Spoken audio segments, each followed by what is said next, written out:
இப்போ இருக்கிற இன்டர்நெட் உலகத்தில் எசென்ஷியல் ஆயில் நம்மளோட ஸ்கின் கேருக்கு எவ்வளோ இம்பார்ட்டன்ட்னு நம்மள பல பேத்துக்கு தெரிய வந்துருச்சு. ஃபேஸ் மசாஜுன்னு வரும்போது தேங்காய் எண்ணெய் இல்லை பாதாம் எண்ணெய் யூஸ் பண்ணிட்டு இருந்த நம்ம இப்போது அதுக்குன்னு தனியாக ஃபேஷியல் ஆயில் எசென்ஷியல் ஆயில்ங்கிற தனி ரகத்தை தேடி போயிட்டுருக்கோம். எசென்ஷியல் ஆயில்னு பார்க்கும்போது அதில் பல விதமான ஸ்கின் பெனிஃபிட்ஸ் மட்டும் இல்லை, அது ஒரு மூட் என்ஹான்சர்னும் சொல்லலாம். அதாவது எசென்ஷியல் ஆயில்ஸில் இருக்கிற அமேசிங்கான ஸ்மெல் நம்மளோட மூடை லிஃப்ட் பண்ணுது. சமயம் தமிழ் நேயர்களுக்கு வணக்கம். இன்றைக்கி நம்ம வீட்டிலையே ரோஸ் எசென்ஷியல் ஆயில் எப்படி செய்கிறதுன்னு பார்க்க போகிறோம். இந்த ரோஸ் எசென்ஷியல் ஆயிலை செய்ய நம்மளுக்கு 3 ஐட்டம்ஸ் தேவைப்படுது. தேவையான அளவு ரோஜா இதழ்கள், ஆலிவ் ஆயில், தேவையான அளவு பாதாம் ஆயில். இப்போ நம்ம ரோஸ் ஆயிலோட பெனிஃபிட்ஸ் என்னன்னு பார்த்துடலாம். ரோஸ் ஆயிலில் இருக்கிற ஆன்டிபாக்டீரியல் ப்ராப்பர்ட்டிஸ் நம்மளோட ஸ்கின்ல இன்ஃபெக்ஷன், இரிட்டேஷன் மாதிரி பிரச்சனைகள்லேருந்து மீட்டு கொண்டு வருது. அதுவும் இல்லாமல் ட்ரையான ஹேர், ட்ரையான ஸ்கேல்ப் இருக்கிறவங்களுக்கு இது தேவையான அளவு மாய்ஸ்சரைசேஷனும் கொடுக்குது. ரோஜா இதழ்கள்னு தனியாக பார்க்கும்போது ரோஜா இதழ்களில் நேச்சுரலாகவே ஆஸ்ட்ரிஞ்சன்ட் ஏஜென்ட்ஸ் அதிகம்.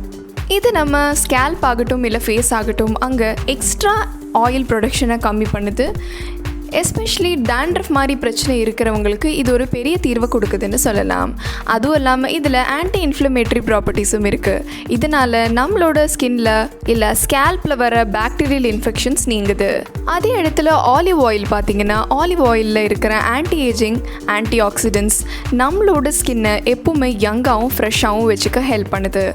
இதோட ரெகுலர் யூசேஜ் நம்மளோட ஸ்கின்ல இருக்கிற ஃபைன் லைன்ஸையும் ரிங்கிள்ஸையும் நீக்குதுன்னு சொல்லலாம். இது வெறும் ஸ்கின்னுக்கு மாத்திரம் இல்லை, ஹேர் க்ரோத்தையும் ப்ரொமோட் பண்ணுது. அந்த காலத்து ஈஜிப்ஷியன் டைம்ஸில் அவங்களோட பியூட்டி ரொட்டீனில் ஆலிவ் ஆயிலை ரெகுலராக இன்க்ளூட் பண்ணதாக தெரிய வருது. பாதாம் ஆயிலில் நேச்சுரலாகவே SPF 5 இருக்கிறதுனால இது நம்ம ஸ்கின்னை சன் டேமேஜ்லேருந்து ப்ரொடெக்ட் பண்ணுது. இதில் இருக்கிற விட்டமின் E கண்டென்ட் நம்மளோட ஸ்கின்னை நேச்சுரலாகவே யங்காக காட்டுது. ரொம்ப காலமாக, ரொம்ப வருஷமாக உங்கள் ஸ்கின்ல இருக்கிற டார்க் ஸ்பாட்ஸ், டல்னஸை நீக்கி இது ஃப்ரெஷ்ஷான ஒரு க்ளோ தருது. இப்போ நம்ம இந்த எசென்ஷியல் ஆயிலை இந்த இன்க்ரீடியன்ட்ஸ் வச்சு எப்படி செய்கிறதுன்னு பார்க்கலாம். முதல்ல நம்ம நிழலில் காய வச்ச ரோஜா இதழ்களை எடுத்துக்கணும். இப்போ நம்ம இந்த காய்ஞ்ச ரோஜா இதழ்கள் கூட ஆலிவ் ஆயிலும் ஆல்மண்ட் ஆயிலும் மிக்ஸ் பண்ணி இதை ஒரு 10 நிமிஷம் ஹீட் பண்ணிக்கலாம்.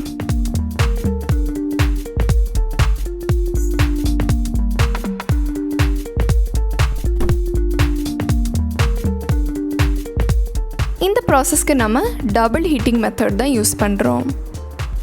இதோ உங்களோட ரோஸ் எசென்ஷியல் ஆயில் தயாராகிடுச்சு. இதை நீங்கள் ஒரு ஏர்டைட் கண்டெய்னரில் ஸ்டோர் பண்ணி 1 மாதம் வரைக்கும் யூஸ் பண்ணிக்கலாம். உங்களோட ஸ்கின் ஆகட்டும், ஹேர் ஆகட்டும், உங்களோட ஃபிங்கர் டிப்ஸ் வச்சு இதை நீங்கள் ஜென்ட்லாக சர்க்குலர் மோஷனில் மசாஜ் பண்ணிங்கன்னா கண்டிப்பாக உங்களால் விசிபிள் சேஞ்சஸை பார்க்க முடியும். இந்த எசென்ஷியல் ஆயில் ஐடியா பற்றி நீங்கள் என்ன நினைக்கிறீங்கன்னு கண்டிப்பாக காமெண்ட் செக்ஷனில் சொல்லுங்கள். இந்த வீடியோ உங்களுக்கு பிடிச்சிருந்துன்னா கண்டிப்பாக லைக் பண்ணுங்கள், ஷேர் பண்ணுங்கள். சமயம் தமிழ் சப்ஸ்கிரைப் பண்ணாதவங்க மறக்காமல் சப்ஸ்கிரைப் பண்ணுங்கள்.